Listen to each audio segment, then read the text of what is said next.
Hello and welcome to Regenerative Rising's podcast, Elevating Stories, Activating Change. I am your host, Nisha Mary Poulose, Executive Director of Regenerative Rising, and with me today is Reginaldo Haslett-Marroquin, Founder and Co-Director of Regenerative Agriculture Alliance. Regi is an extraordinary person. His long list of accomplishments include his service as a consultant for the United Nations Development Program's Bureau for Latin America and as an advisor to the World Council of Indigenous Peoples. He was a founding member of the Fair Trade Federation in 1994 and has headed multiple organizations that are rooted in fair trade and regenerative agriculture systems. Not to mention that he holds degrees in agronomy, agricultural economics, and business. He's the author of an inspiring book and was awarded the prestigious Lifetime Ashoka Fellowship in 2018. But it is none of that that makes Regi such a fascinating person. He's a farmer at heart, one that is deeply connected to the earth in multifaceted ways. He holds true to his indigeneity, and his ability to think systemically and embrace complexity is incredible. Thank you for joining me today, Regi. I'm very excited for our conversation.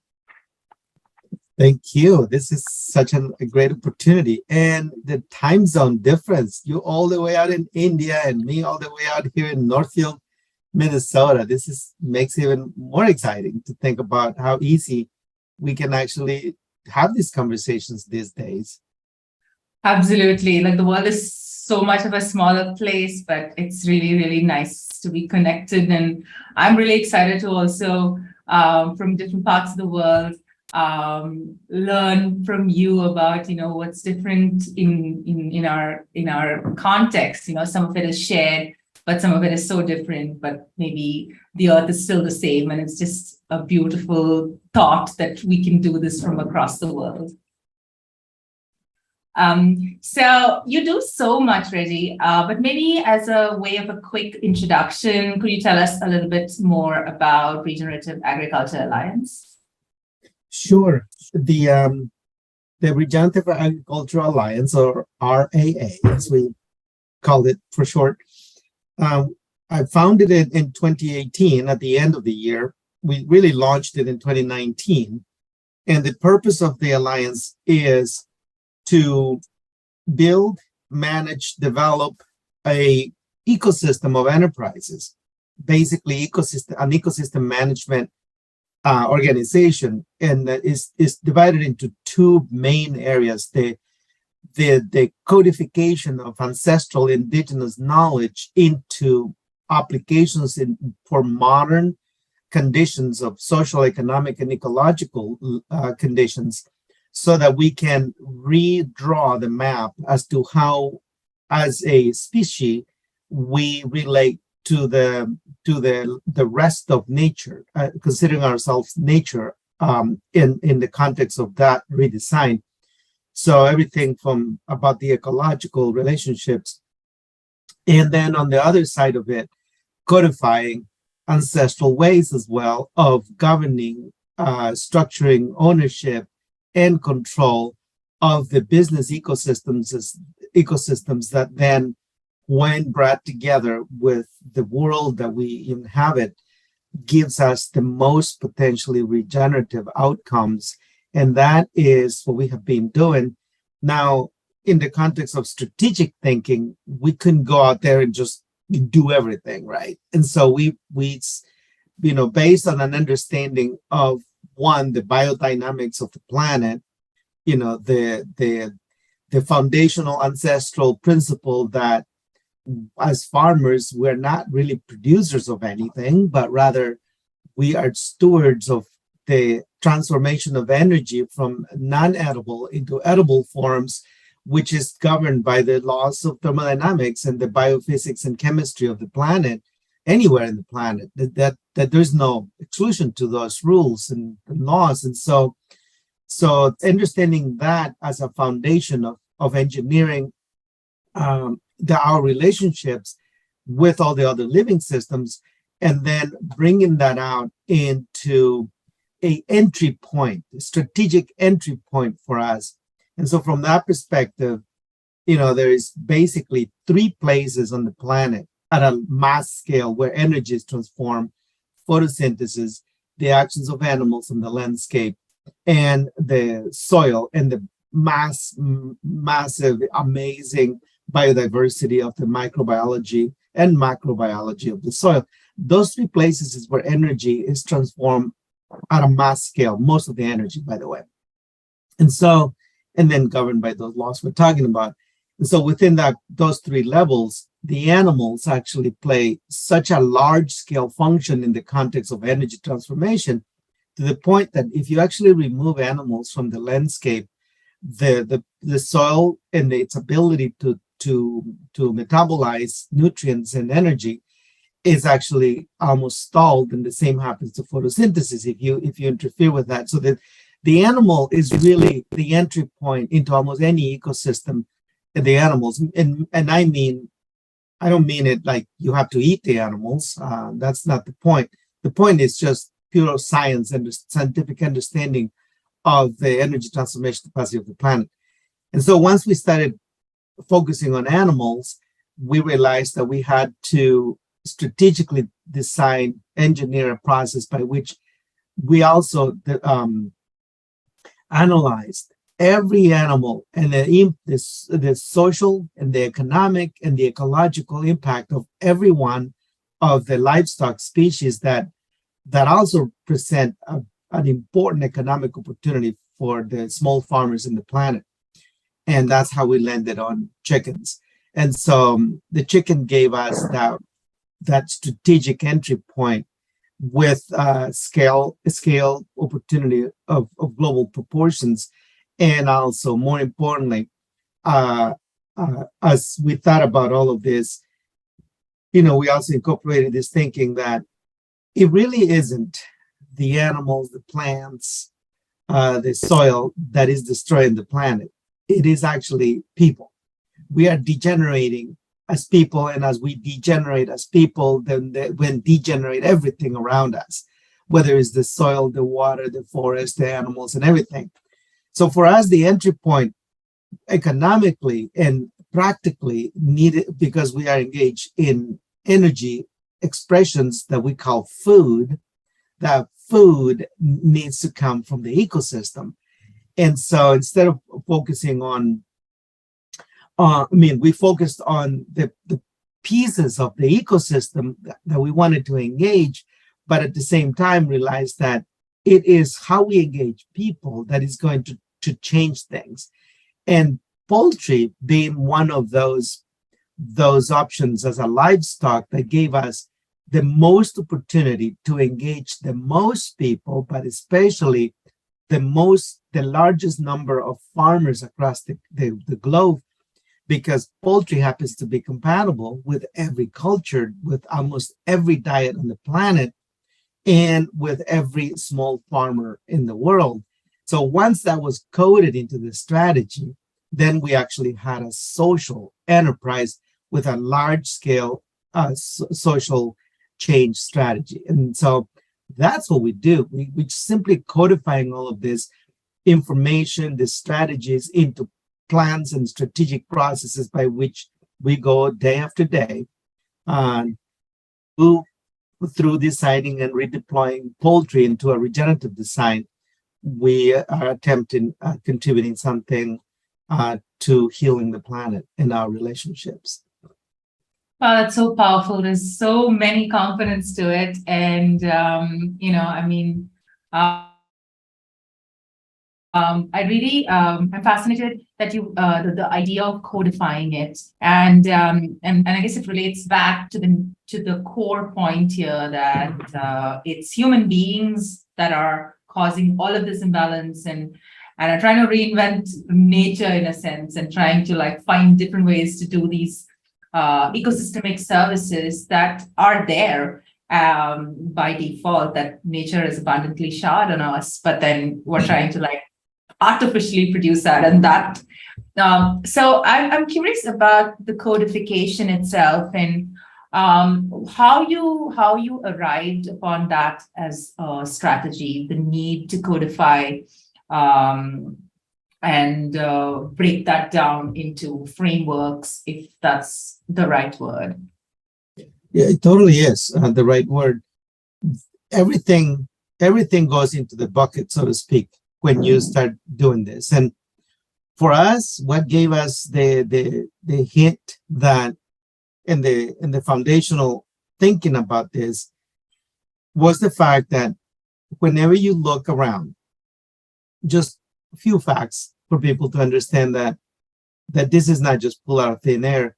If you look at the world, there is approximately, according to research done by the UN and so on, there is approximately 700 million farmers that today produce upwards of 70% of the food that the world actually consumes. And so big ag doesn't feed the world. That's our communication strategy. It's not a reality, right? So first thing, that's a critical fact when you start thinking strategically about, well, the problem isn't necessarily that the world won't be fed if big corporations go away.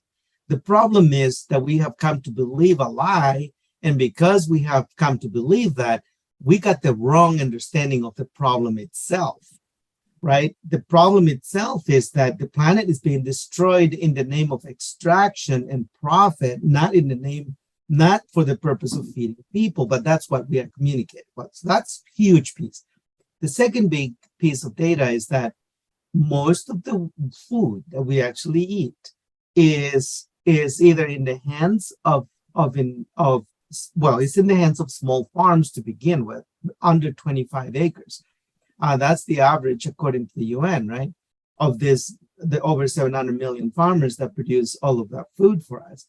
So as we think of that, most of that world is populated by folks that still practice ancestral indigenous ways of relating, of being, of knowing, of learning.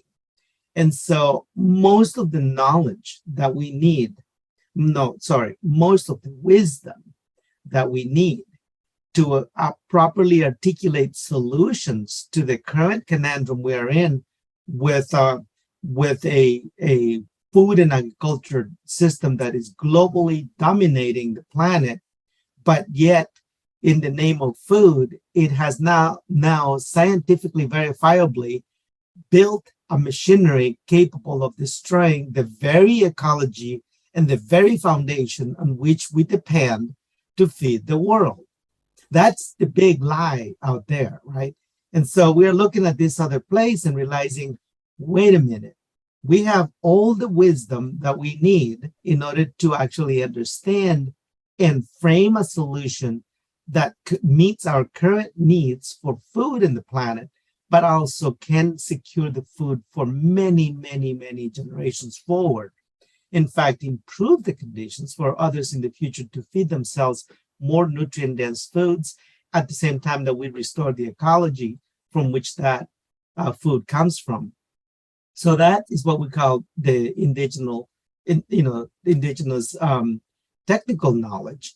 And so if you marry that wisdom and knowledge with the scientific knowledge and understanding that we have of the planet and the biophysics of the planet and all of that, then we truly have the foundation from which we can recodify both of those ends of the spectrum into strategies that deliver us an engineering process that no longer ignores the ancestral ways that have up to now, because of the actions of native communities who still operate on indigenous principles and ways of relating and being.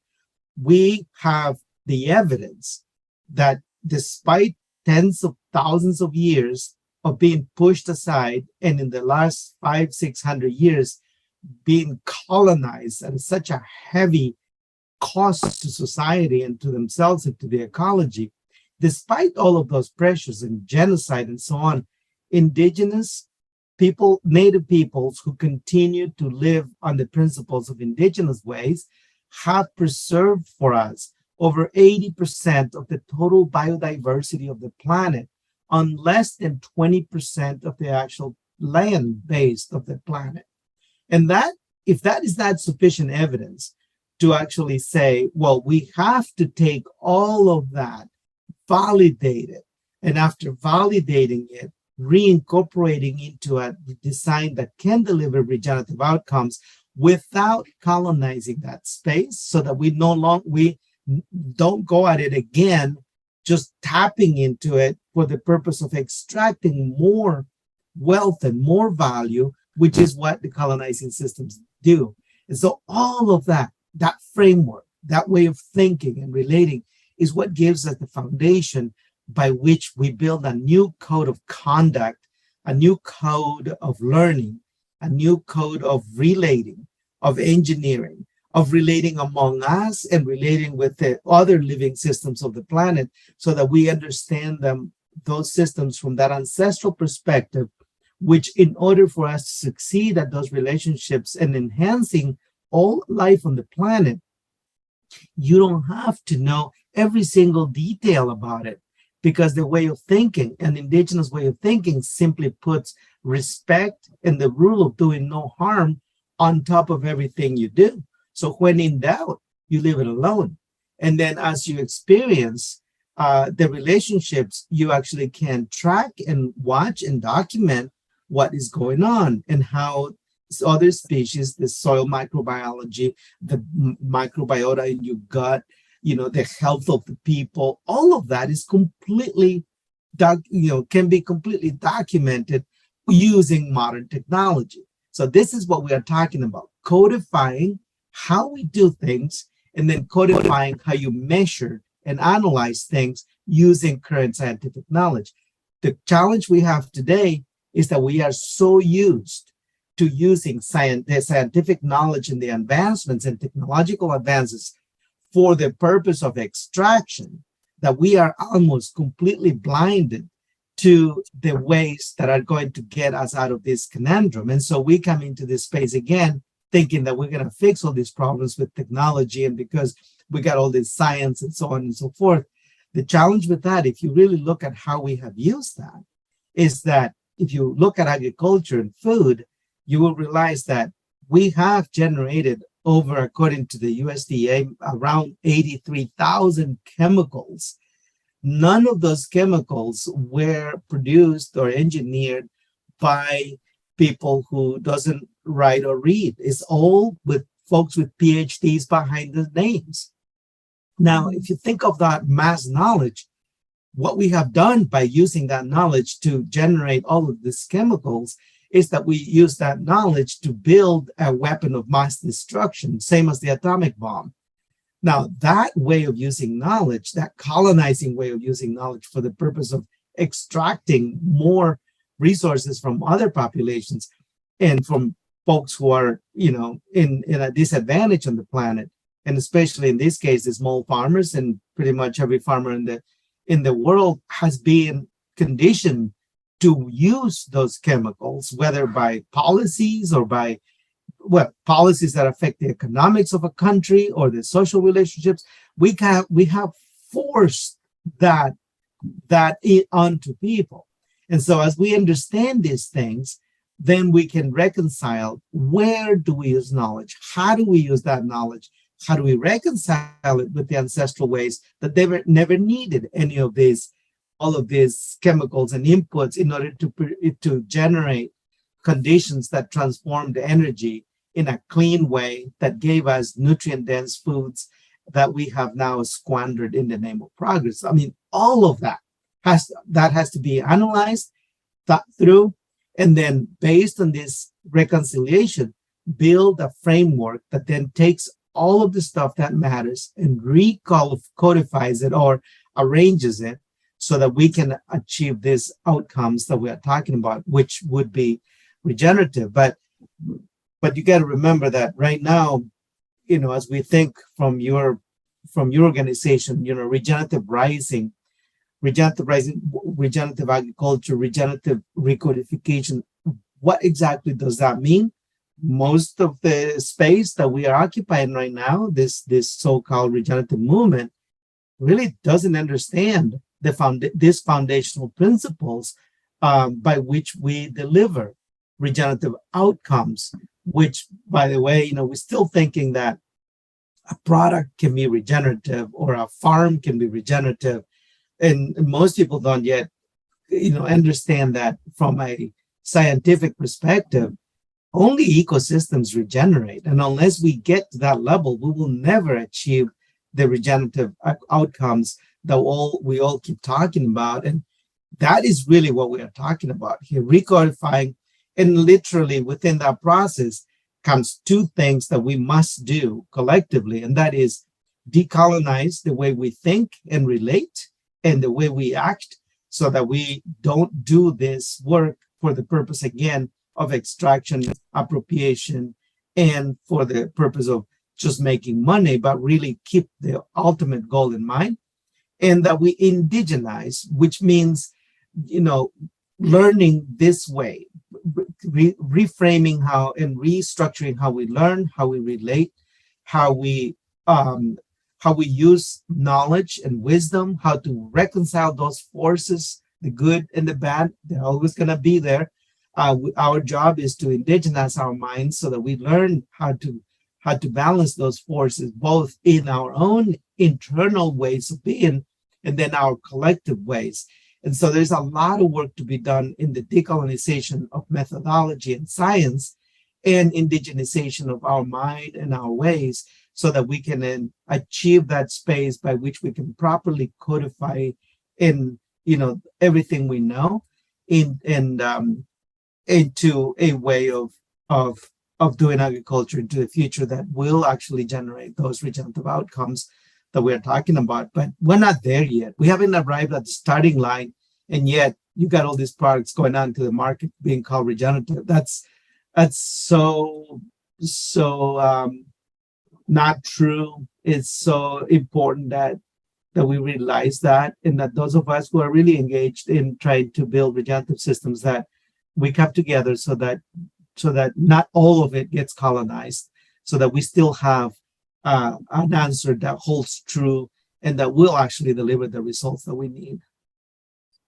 Yeah, that's it's very sort of, what really stands out is the word reconcile to me, because coming from here in India, we've also, like every day is a sort of a reminder of what colonization does. And then you talk about regeneration, and it's such a buzzword today. And it's as if it's a new discovery. And actually, it's just, I love the word that you're using, reconcile, because at the end of the day, indigenous societies, whatever they've been doing, what nature by default is regenerative.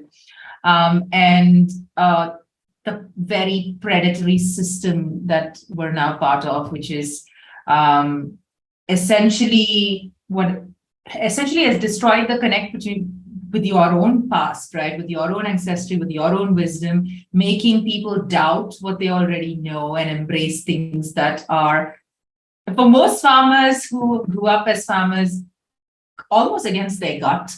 But the system is so powerfully giving this information that oftentimes that's now become the norm. So the word reconciliation is very, very potent. But I want to just explore a bit more about the community aspects and what really happens at the grassroots in terms of social and economic impact of introducing or reintroducing or reconciling with the original indigenous systems of agriculture, specifically with poultry farming. Right. So from a codification perspective, as we mentioned before, in this process, we ask some fundamental questions. For example, if we were to look at how poultry can be regenerative, how pork can be regenerative, how cows can be regenerative, the first thing you have to understand is that every species on the planet has a geoevolutionary blueprint that currently is defined that defines its current state, meaning every species has a habitat on which it evolved, and that habitat is the place where that species thrives and can express itself to the fullest extent that its evolutionary process allows it. And that is the same for a bacteria, a virus, us as people, for a chicken, or a cow, or a worm on the ground. It doesn't matter, or a plant. If there is this set of conditions that, if met, optimizes the expression of that organism. Artificially, it's very difficult to achieve that. It can only be achieved by working within that ancestral habitat of the species. And the challenge with that is that when you look at the world that way, basically, I'm asking that when we think of a species, whether it is a plant we are planting or an animal we are trying to work with, that we look at the world from their perspective.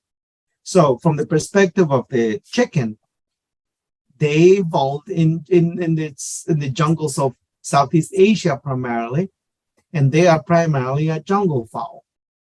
So when you start from that perspective, then you got to understand that in order to affect the economics of any species, you have to be able to see the world from their perspective to achieve. So from a codification perspective, you have to look at the economic, the social, and the ecological. I mean, those three aspects are already codified into our language anyway. So, but if you look at the landscape from the perspective of the chicken, you restore it to the closest potential modern expression of that ancestral habitat. And then you have an optimization of the economics, the ecological, and potentially the social, because that is the way most farmers operate. They got integrated systems anyway.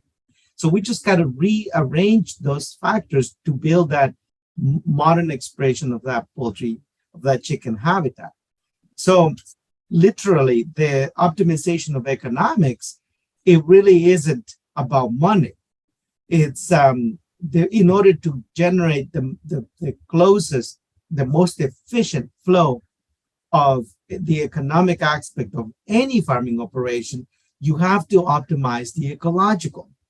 Because when you optimize the ecological, then you are engaging in the stewardship of energy transformation processes.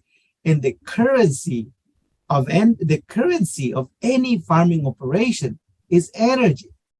And it just happens that because of that, the systems that colonized our planet, they really quickly tapped into that fact and then started to remove that energy into an artificial flow so they could tap into the economics of the farmers across the world. And so if you look at where we spend money on a farm, it is on energy. And if you look at why a farmer isn't, a lot of times isn't profitable, is not because people are not buying their product, it's because they are spending all of their income on inputs.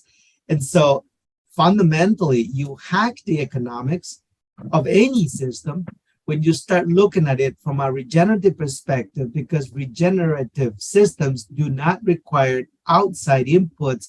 It's all inputs from the ecosystem itself, not the farm. Again, to be clear, a farm may be bringing inputs from another part of the ecosystem, but the ecosystem as a whole is completely self-contained. And here where I am right now, we're thinking of our ecosystem as the Mississippi River ecosystem. So it starts in New Orleans all the way up to Itasca, Minnesota, where the origin of the river is. And that ecosystem can be completely enclosed. And so as an ecosystem, it doesn't need inputs from outside.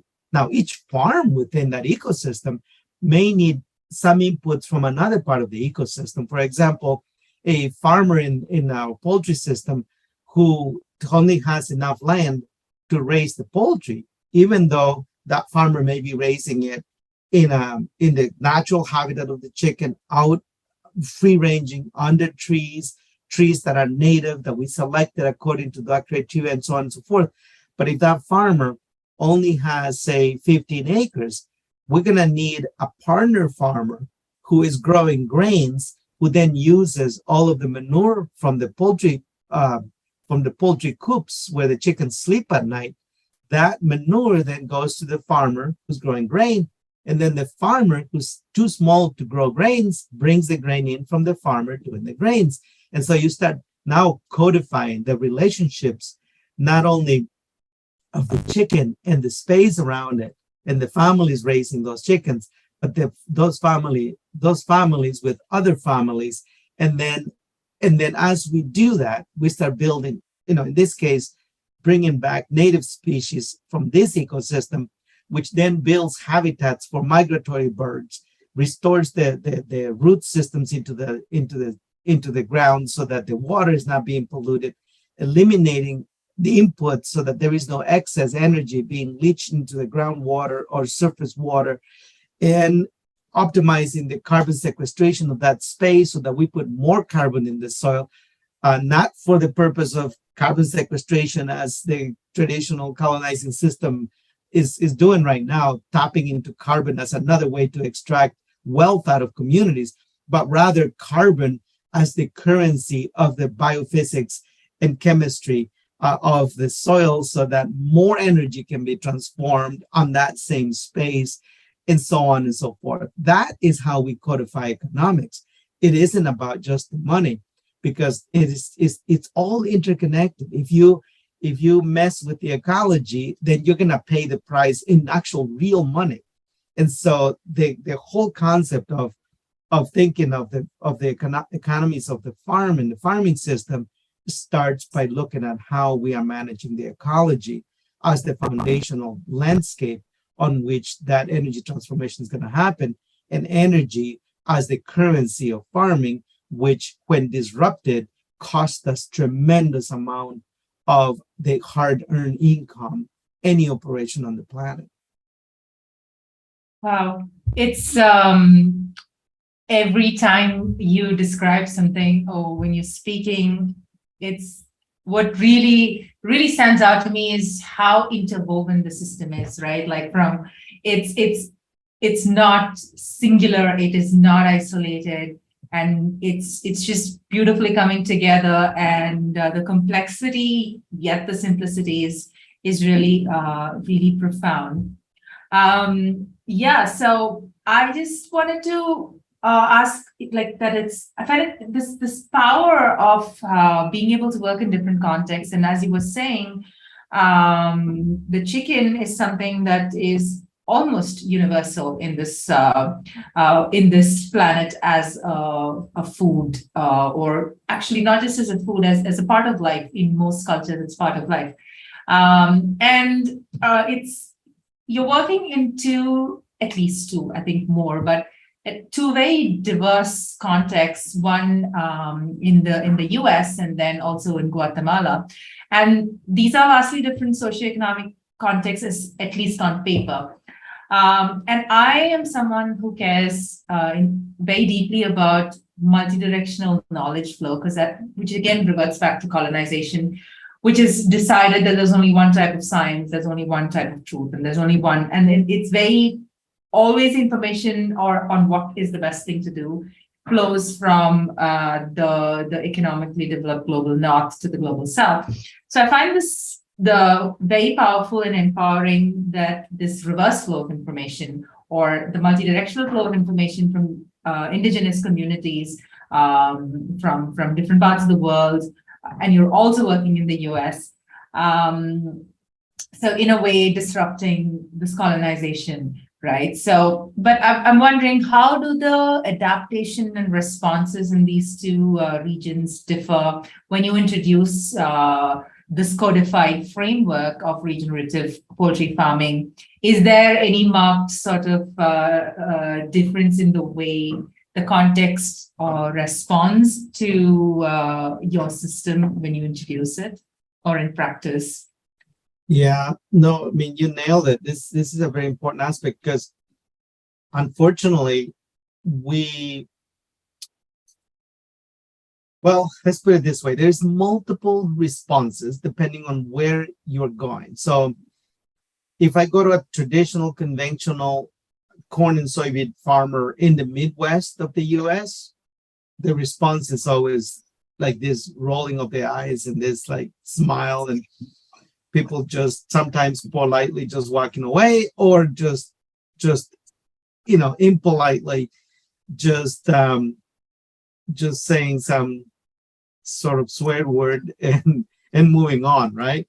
That is, I am used to that, and I know not to go into those spaces, and or do it very carefully, or go into those spaces with somebody who's really highly respected, who's not going to be questioned, so people may frown, like go like, huh, seriously, and so believes this. Well, there must be something to it, but it's not a space where we put a lot of energy, because why? I mean, it's a spinning wheel. We're going to be pushing against a massive wall, and there's no point in doing that, because right next to it, there is another population of really capable, but landless and under-resourced population that is in the tens of millions, mostly new immigrants and families that come from established migratory communities in the U.S. that provide labor to the food and agriculture system, and yet they themselves go home poor and hungry because of the labor conditions in the food industry, but whom up to 70%, 60 to 70%, based on some, preliminary research we did at churches and places where we had people raise their hands if they were interested in agriculture, if they knew how to farm and things like that. Anyway, we figured that it's over 50%, no matter what, anywhere where you go, of people in those conditions who are ready to farm but have no access to land, capital, and structured processes by which they can enter an agricultural landscape. So as we codified this system, we realized, well, these folks are already there and ready, and there is no resistance whatsoever. All we have to do is put the pieces together, and they embrace it and they run with it.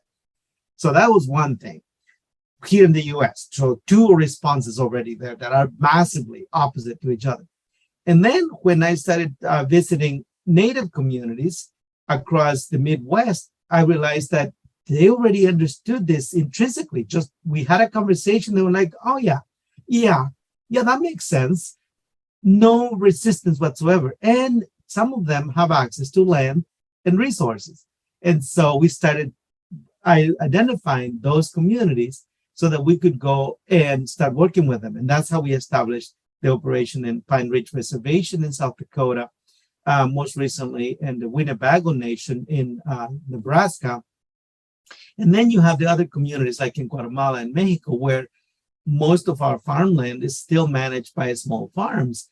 And small farmers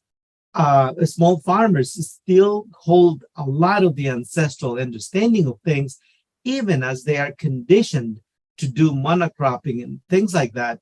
They, in their heart, they know it is wrong. It's just nobody brings them a fully designed system that can give them the confidence that making the switch won't interfere with their very short cash flow and living processes that they have in place. Because the corn comes out, saying the highlands of Guatemala, the corn comes out, you hold the corn you're gonna eat, the beans you're gonna eat, the food you're gonna eat, you got very little to sell. That's the only cash you're gonna get. It's so tight that you are running on this very short cash flow cycle. To change that is impossible without some sort of transitioning strategy. And so we were able to codify the process by which you raise chickens under this system into their already existing practices. Once we brought it out in Guatemala, 4 regions almost simultaneously came in and started adopting the system with a partner organization in Guatemala. And the challenge wasn't them accepting it or wanting to do this. The challenge was figuring out how could we do it at a large scale right from the beginning. And then in Mexico, we partnered with an organization that then brought the system, deployed it as a training facility, and now they are using it to train a lot of farmers and students from universities, so that they can go back, and this becomes more of the norm rather than this new thing.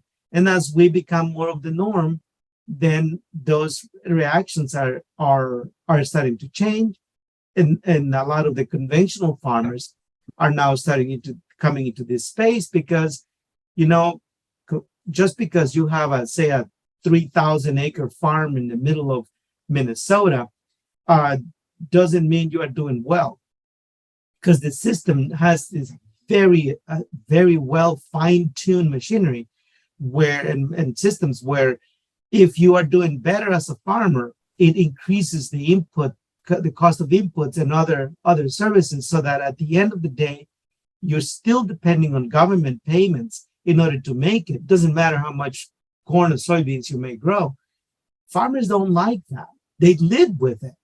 But it is not an honorable system. And we farmers, we are proud of what we do. We don't want handouts and welfare from the government. That's not what gives us the sense of satisfaction as farmers. And so that, even though it's a little bit, covered and, masquerade by a lot of other attitudes, and sometimes just basically ignoring the issue and pretending that you are out there a successful farmer. What happens is that deep inside, those farmers also would like to change. The challenge is, if they may not be in the same conditions as the tiny, small, 2 acre or 1.5, 2 hectare farm in Guatemala. They also wanted to change different conditions, social and economic, but it doesn't matter that this other farmer here in the Midwest got 2,000-3,000 acres. If it comes down to what's deep inside, they also wish they didn't have to destroy the planet and to go around in this permanent loop where they can't get out of the conventional system. All of them, if not most of them, are in that space where change, that you feel, you got to change, but you got no option because the system already got you trapped in this spinning wheel. And so if we can codify a pathway, and as we have started to do that here in the Midwest, a pathway for those farmers to start moving away from that conventional system, we are now starting to get a response, because we're not asking them, just like in Guatemala, we codified the poultry into the existing small farm operations, mostly because they already had, say, avocados for shade, and then coffee on the bottom, and then corn next to it. But the corn plots were small enough that we could put the chickens under the corn, and that gave them a habitat with protection from predators and from shade from the sun and all of that. Corn, it will do it. And then we started codifying the integration of perennial crops into where they had the corn, which was much easier because it was just a few trees. It was not a big deal. Well, in the Midwest, if you look at a farm, a large-scale farm that's doing corn and soybeans, and at least they're willing to do to eliminate chemicals, the toxic chemicals out of their operation, we can actually work with them to continue to grow corn and soybeans, now with the incorporation of, say, a row of perennial crops every 80 feet or 120 feet, so that they can have 3 or 4 passes of a combine in between those rows. And by bringing in natural nutrition to the soil, eliminate chemical inputs, so that we can actually have a output from their farm that we can feel is still regenerating, so that corn and that soybean can be put into our poultry system. Because our poultry, to be regenerative, our poultry has to be integrated all the way back the supply chain, for it won't make any difference to raise chickens the way we do if the grain that we are putting into their food is destroying the planet anyway. And so this is now starting to become a whole new story for our relationship with those farmers who just 5 years ago will probably looked at us and just gone like, dude, just go on somewhere else, right? So very interesting dynamics. I think the social economical aspects of this are critical for us to understand. You nailed it. It's not the same, but yet it is the same, because at the end of the day, we either heal the planet all across the board, no matter what, but we're not going to have a planet to produce the food that we need. For we are now verifiably, scientifically able and totally on the path of destroying the very ecology on which we depend to feed the world. And yet we're doing it in the name of feeding the world. And that, I think, is now sinking in on everyone's minds. On that note, you're tuned in to Regenerative Rising's podcast, Elevating Stories, Activating Change. I am your host, Nisha Mary Poulose, Executive Director of Regenerative Rising. And with me today is Reginaldo Haslett-Marroquin, Founder and Co-Director of Regenerative Agriculture Alliance. So this has been so eye-opening in a very simple way. To me, regenerative is when one small action beautifully fits into everything else, and when one solution just leads to more and more completedness. And the way complexity is just created with ease, and a very wholesome trail is left behind with every action. And what we're speaking of a small bird that is so powerful that it can coexist with food forests, it can revive the ecology, it can revive community and livelihoods, and it leads to ample food supply. But I'm wondering, what are some of the big lessons? It's been 12 years or more, right? Since 1988, you've been doing this. And it's been decades that you've been farming and working with both soil and the people. What are some of the big turning points in your journey, if you would like to share that? Yeah, well, the first one was being able to build a team that was willing to relearn and retrain. And that included myself, always continuously relearning and retraining my own mind and acquiring the indigenous intellect that we need in order to look through these processes with integrity. So that happened in 2019, started to happen in 2019. Before that, it was just bouncing all over the place. I really was having a hard time finding the right people to work with.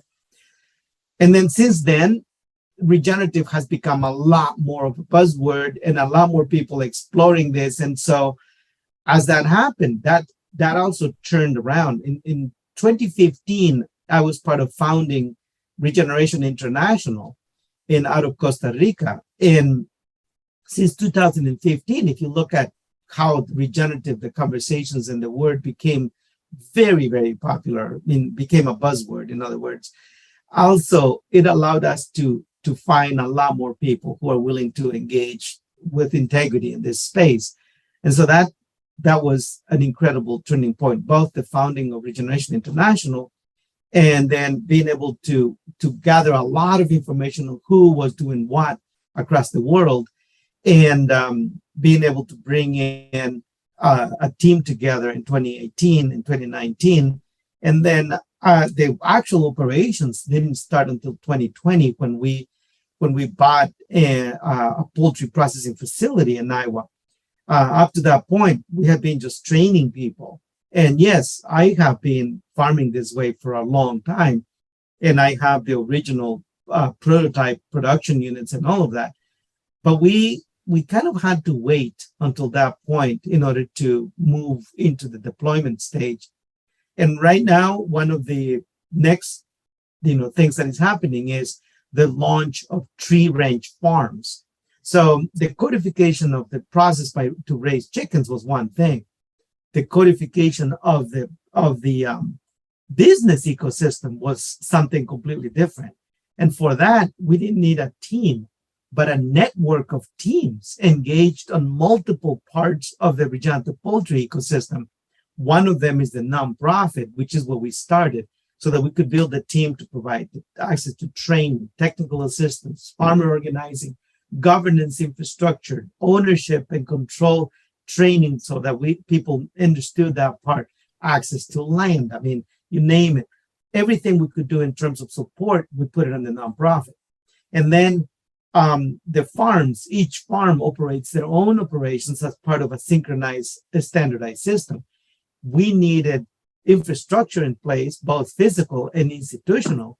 And we kind of accomplished a great deal in 2019 and 2020 in that space. And then in 2021, we started developing the process for launching the company that is going to do contracting, distribution, marketing, and branding.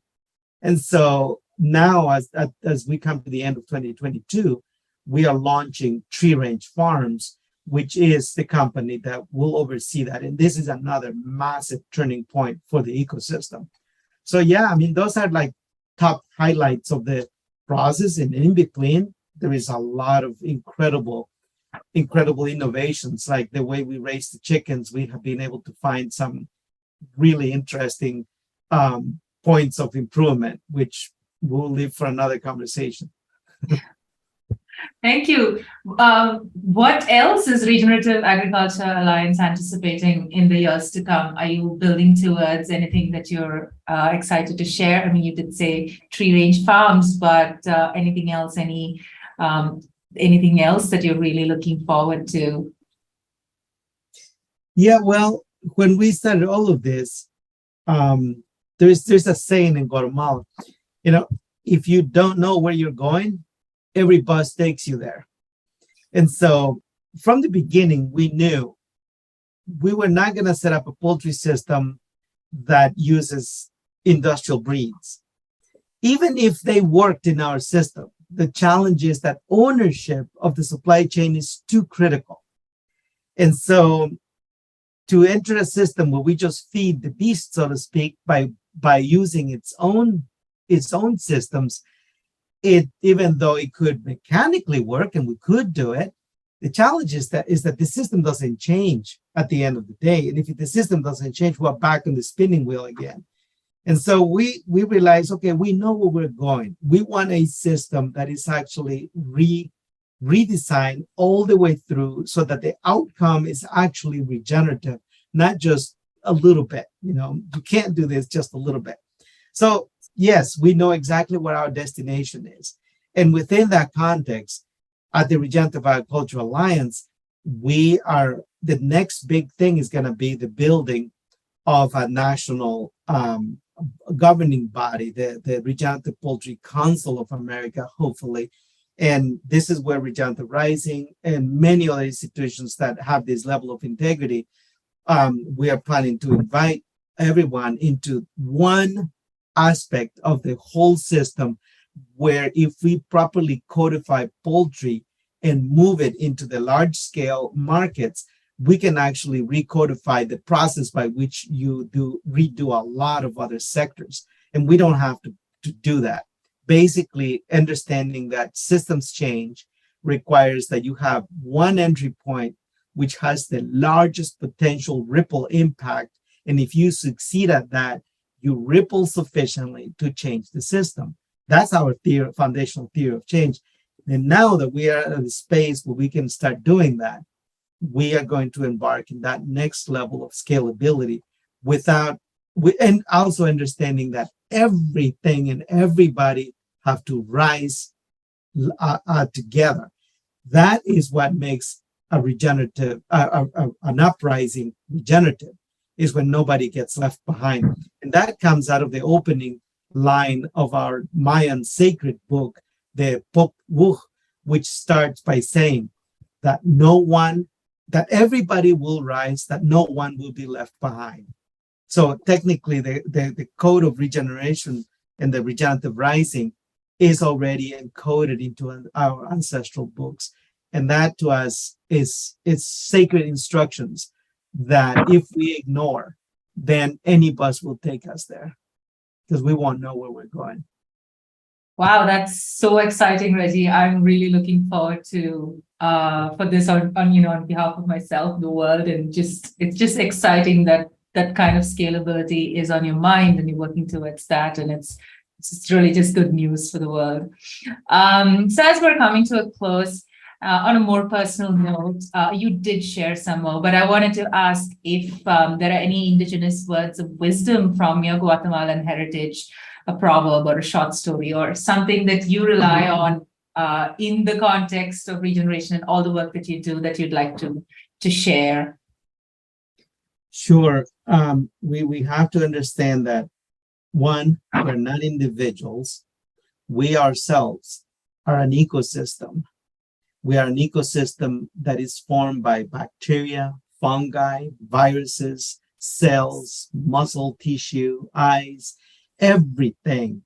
Everything, when you really look at who we are an ecosystem, not individuals.